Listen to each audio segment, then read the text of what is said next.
How do you do, and welcome to Disfarers. How do you do? This is the first episode to cover a Disney villain, who's also the first villain to completely eclipse a Disney hero or heroine. Cruella De Vil. You excited? I'm a little excited. Are you excited? Okay, let's go. She's not only more recognizable than the main character, Pongo, but is also the first Disney female villain to contend against a male protagonist. Again, that's Pongo. A dog. Interestingly, the story of 101 Dalmatians was originally a novel by Dodie Smith. Dodie personally had a large litter of Dalmatian pups, and actually had a weirdo friend comment that they would all make a quote-unquote lovely fur coat, and thus the black seed for the stylish, reckless, exuberant, glamorously loud London heiress was firmly planted. Cruella's name, I'm sure you've noticed, can be obviously interpreted as meaning cruel devil. However, there is a connection to the name in Bram Stoker's Gothic novel Dracula, where the purchaser of the house in London is a nobleman by the name of Count de Vil. So the name is actually Dracula's alias. But that could all just be a coincidence too. I don't really know what caused Dodie Smith to run with the name. Cruella's physical design was developed mainly by Marc Davis, along with Bill Peet and Ken Anderson. She retained many of the features from the original novel, such as the black and white hair, dress, and mink coat that swings around her like a cloak. Marc Davis was ultimately the only keyframe animator for Cruella, one of just a few precious characters to ever be completely controlled by a single animator. He did every scene, and can therefore take the largest share of credit for her continuous success. Marc Davis, if you don't already know, was not only one of Walt's 9 old men, soon to be getting his own Disfarers episode, but was also responsible for the look, feel, and design for both Pirates of the Caribbean attractions in Disneyland and the Magic Kingdom. A master in getting his characters to exude their personality, Marc Davis tried a variation of designs to make Cruella younger. And let me guess, you have a great personality. The result led to the design of the voluminous coat against her skeletal frame. The massive coat was to match the size of her personality, the 3 tails in the back to offer a slightly ridiculous element. The red lining is to hint at her cruel nature. It was also his idea to have her smoke incessantly, leaving a misty trail behind her, like a demon. Many inspirations were availed for Cruella's appearance and disposition. Her hair was influenced by magazines of the 40s, 50s, and 60s. I love your hair. The long green cigarette holder Cruella uses was one much like Marc Davis's very own. Other animators, including Marc Davis himself, worried Cruella wouldn't suit the film, not for being too vicious, but rather for being too comical. Frank Thomas believed her head looked too much like a skull. Milt Kahl didn't understand why her feet were so damn big.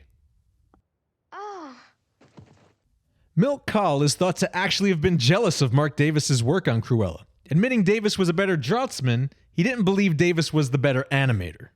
He initially didn't like Davis's design, nor the animation, but he was said to have been impressed with the final result. Not long after 101 Dalmatians, Kahl believed his own animated villainess, Madame Medusa in The Rescuers, would blow Cruella off the screen. Andreas Deja, another animator who will one day get his own episode, was just a child when these films came out. However, he wrote a letter to Milt Kahl under the impression that Kahl was the animator of Cruella, to which Kahl sent a reply letter to Andreas, thanking him for all of the compliments, but informing the boy that he did not, in fact, animate Cruella, and that Marc Davis did animate her. He also made it a point to note that live-action footage was used to animate Cruella, while his Medusa did not. Do you understand?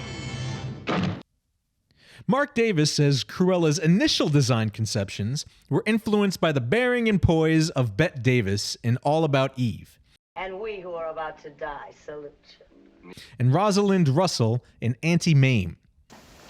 There now. Are we all lit? Marc Davis additionally worked from live-action footage of Mary Wicks, whose angular physique and sophisticated, smooth movements added a layer of dimension to the character's animation. Mary Wicks, by the way, was also the voice of Laverne in The Hunchback of Notre Dame. Fly, my pretties, fly, fly. She had a lot of roles in her career, way too many to mention here. She was never exactly a headliner, but what's known as a recognizable character actress. She was very good friends of both Lucille Ball and Doris Day. She was also in a number of Broadway shows. Those old enough to have watched the Sister Act movies would recognize her as Sister Mary Lazarus. I believe I'd like to see that. All of this is to say that she was a great actress, even by circa 1962. So for her to do the motion work, not the voice mind you, for Cruella, is pretty awesome. And yet, Marc Davis claims to have used her footage for Cruella sparingly. At least that's what he says. I have no reason to doubt him. But there was a lot of pressure from animators at the time to use as little rotoscoping as possible. Best if there was none at all.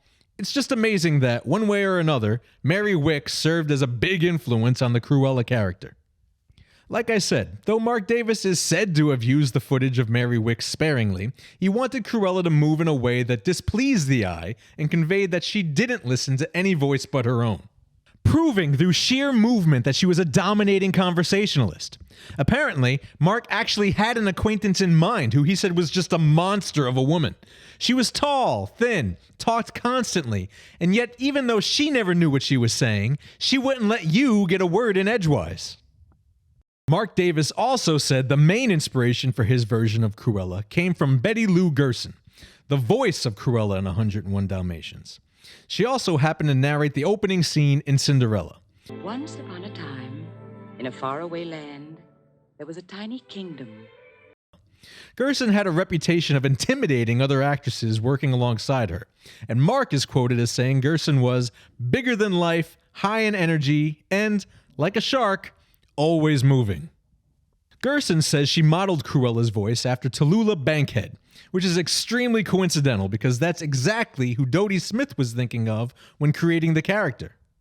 Tallulah Bankhead, if you didn't already know, was an uninhibited figure who had extraordinary ups along with quite a few number of downs as a huge Hollywood star, author, Broadway actress, and radio personality with a colossal array of friends ranging from Gary Cooper to Tennessee Williams. Pretty much all of the wild, live-for-the-moment stuff you heard about during the 40s was epitomized in this woman. Notoriously known for getting naked at parties, promiscuity, hard drugs, smoking 6-packs of cigarettes a day, adopting orphans, and literally putting her money where her mouth was and battling a string of liberal ideals and supporting charities, particularly against racism.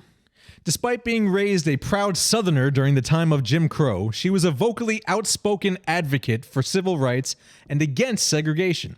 Overall, an opinionated, untamable, well-bred attitude that was impossible to ignore.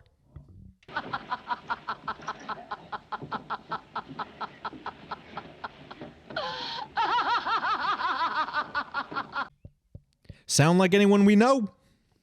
Roger's songs.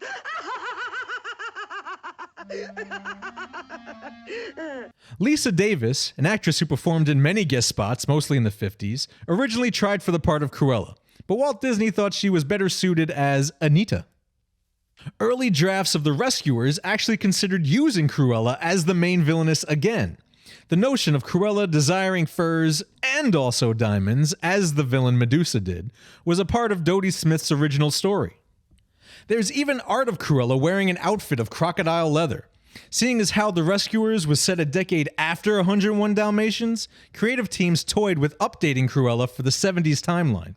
She's associated with Sly and the Family Stone-style sunglasses, and in one sketch is even wearing bell-bottoms and platform shoes. There's another image of her with a water vehicle similar to Medusa's. If this decision had taken place, I can only imagine Milt Kahll's reaction. Oh, and Cruella's car, by the way, was modeled after Dodie Smith's real Coupe de Vil. Note the de Vil part here. It's humorous. It's also thought that maybe the devil and Dracula meanings behind Cruella's name weren't the only wordplay being used. De Vil is a term that originally meant a separate compartment for a driver, but by the 60s, in Cruella's time, just implied luxury. And much to my surprise, and I know most people watching may not have played or even know about the series, but I have to mention her questionable absence in Kingdom Hearts.